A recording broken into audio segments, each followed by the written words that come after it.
Calendar में pattern. अच्छा, आपने घरों में कैलेंडर तो देखा ही होगा। चलिए इन कैलेंडर की तिथियों में कुछ पैटर्न ढूंढते हैं। इस कैलेंडर को देखिए, इसकी पहली खड़ी लाइन में संख्याएं हैं 1, 8, 15, 22 और 29। यहाँ हर संख्या अपनी पिछली संख्या से 7 ज्यादा है। बच्चों, इस कैलेंडर की हर खड़ी लाइन में अगर ऊपर से नीचे की तरफ चलें, तो हमें इसी क्रम या नियम से पैटर्न बनते मिलते हैं। अब इस पहली सीधी लाइन की संख्याओं को देखिए। इसमें संख्याएं हैं 1, 2, 3, 4, 5, 6 और 7। इसमें हर संख्या अपनी पिछली संख्या से एक अधिक है। और इस कैलेंडर की हर सीधी लाइन में अगर बाएं से दाएं की तरफ चलें, तो हमें इसी क्रम या नियम से पैटर्न बनते मिलते हैं। बच्चों, प्रभात रवि को इस कैलेंडर से कोई जादू दिखा रहा है। चलिए देखते हैं। मुझसे इस कैलेंडर की किसी भी लाइन में लिखी संख्याओं का योगफल पूछो, मैं तुरंत बता दूंगा। पूछो पूछो। अच्छा, तो इस पहली खड़ी लाइन का योगफल बताओ। 75। अरे वाह, ये तुमने कैसे किया? क्या तुम ऐसे ही सीधी लाइन का योगफल भी बता सकते हो? कौन सी लाइन का बताऊं रवि? दूसरी सीधी लाइन का, जिसमें संख्याएं हैं 8, 9, 10, 11, 12, 13 और 14। इसका योगफल होगा 77। वाह प्रभात, तुम तो जादूगर हो। अरे बच्चों, ये जादू तो आप भी कर सकते हैं। देखिए, जिस भी पंक्ति का योग हमें पता करना है, उसमें बस बीच की संख्या ले लो और उसे पंक्ति की कुल संख्या से गुणा कर दो।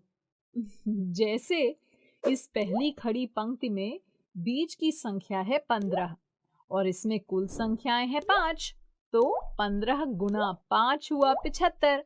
यही इस पंक्ति का योगफल होगा। देखा, आप भी बन गए ना जादूगर। अच्छा, अगर चौथी खड़ी लाइन में मौजूद संख्याओं 4, 11, 18 और 25 का योगफल निकालना हो, तो इसमें तो कोई बीच की संख्या नहीं है। बच्चों, इसमें हम जोड़े बनाकर योग करेंगे। आइए करते हैं। तो पहले इस पहली संख्या यानी 4 और आखिरी संख्या यानी 25 के जोड़े का योग करते हैं। तो 4 और 25 हुआ 29। और फिर शुरू से दूसरी संख्या यानी 11 और अंत से दूसरी संख्या यानी 18 के जोड़े का योग कर लेते हैं। तो 11 और 18 हुए 29। अब 29 जमा 29 किया तो मिला 58। यही इस पंक्ति का योग होगा। देखा आपने, कितनी जल्दी हो गया ना। अच्छा, आपने एक चीज ध्यान दी, यहाँ दोनों जोड़ों का योग एक ही आया है। आपको एक रोचक बात बताऊं, कैलेंडर की किसी भी पंक्ति में संख्याओं के इस तरह के हर जोड़ का योग समान होता है। जैसे इस पहली खड़ी लाइन की संख्याओं 1, 8, 15, 22, 29 में शुरू से पहली संख्या 1 और अंत से पहली संख्या 29 को जोड़ने पर 30 मिल रहा है। और ऐसे ही शुरू से दूसरी संख्या 8 और अंत से दूसरी संख्या 22 को जोड़ने पर भी हमें 30 ही मिल रहा है ना मजेदार। बच्चों, कैलेंडर में आप और भी जादू ढूंढ सकते हैं। इस कैलेंडर में एक 2 गुना 2 का खांचा लेते हैं।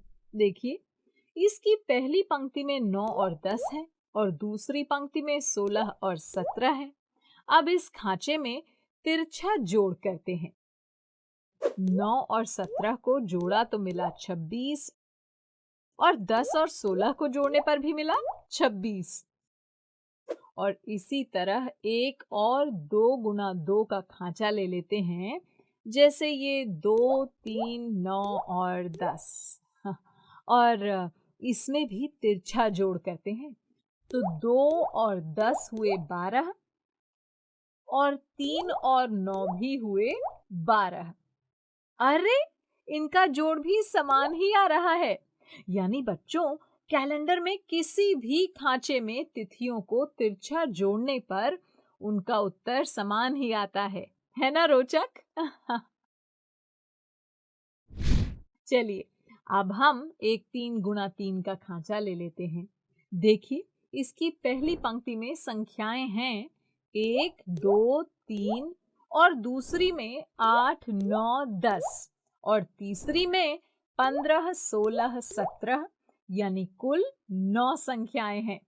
क्या आप इस 3 गुणा 3 के खांचे में कुल संख्याओं का योग किसी ट्रिक से बता सकते हैं? हाँ, इसमें भी बीच की संख्या यानी 9 को कुल संख्या यानी 9 से गुणा कर दें तो हमें इस खांचे की सारी संख्याओं का योग मिल जाएगा। तो 9 गुना 9 हुआ 81। यही इस खांचे की सभी संख्याओं का योग होगा। है ना मजेदार?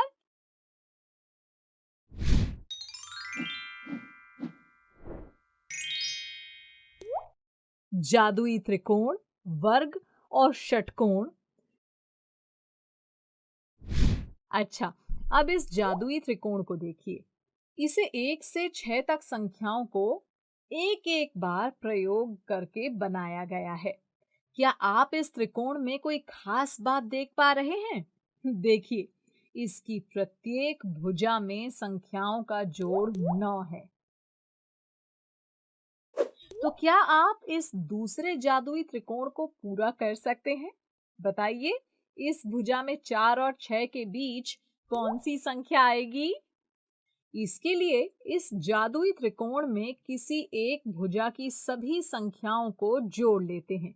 आइए, इस भुजा की सभी संख्याओं को जोड़ते हैं।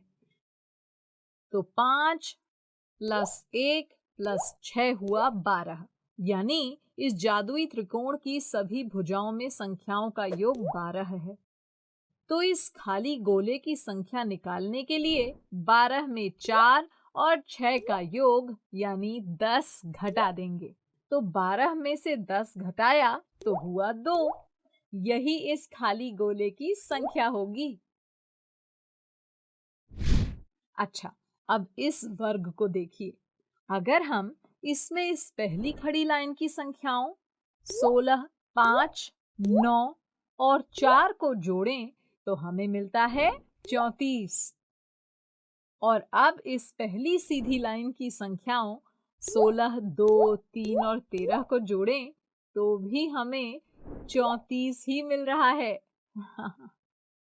अच्छा, अब इस तिरछी लाइन की संख्याओं 16, 11, 6 और 1 को जोड़ते हैं तो 16 और 11 हुए 27 और 27 और 6 हुए 33 और 33 और 1 हुआ 34। अरे, इसका भी योग 34 ही आ रहा है। यानी इस वर्ग में खड़े, सीधे या तिरछे किसी भी तरफ से जोड़ने पर हर लाइन के योग से हमें समान संख्या 34 ही मिल रही है।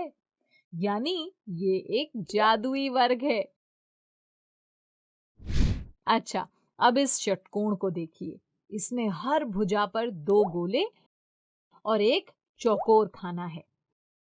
क्या आप इन खानों में लिखी संख्याओं में कोई खास बात देख पा रहे हैं? देखिए, यहाँ हर चौकोर खाने में वो संख्या मिल रही है जो दोनों गोलों में लिखी संख्याओं को गुणा करने पर आएगी। जैसे इस भुजा में इन दोनों गोलों की संख्याओं 14 और 7 को गुणा किया तो मिला 98, जो कि इस चौकोर खाने में लिखी संख्या ही तो है। तो बच्चों, कैसे लग रहे हैं आपको गणित के ये जादू? मजा आ रहा है ना? क्या आप इस गुप्त संदेश को पढ़ सकते हैं? 10, 21, 13, 16। देखिए, ये बहुत आसान है। इसके लिए बस हमें इस पैटर्न को समझना होगा। ये तो आप जानते ही हैं कि अंग्रेजी वर्णमाला में 26 अक्षर होते हैं। अगर हम सभी अक्षरों को उनके क्रम के आधार पर नंबर दे दें तो देखिए, ए हो जाएगा 1 के बराबर, बी 2 के बराबर, सी 3 के, डी 4 के और ऐसे ही करते हुए जेड हो जाएगा 26 के बराबर। तो बताइए 10वां अक्षर कौन सा होगा? जे होगा ना। और 21वां अक्षर यू होगा और 13वां एम और 16वां अक्षर पी होगा। यानी 10, 21, 13, 16 का मतलब है JUMP, जंप।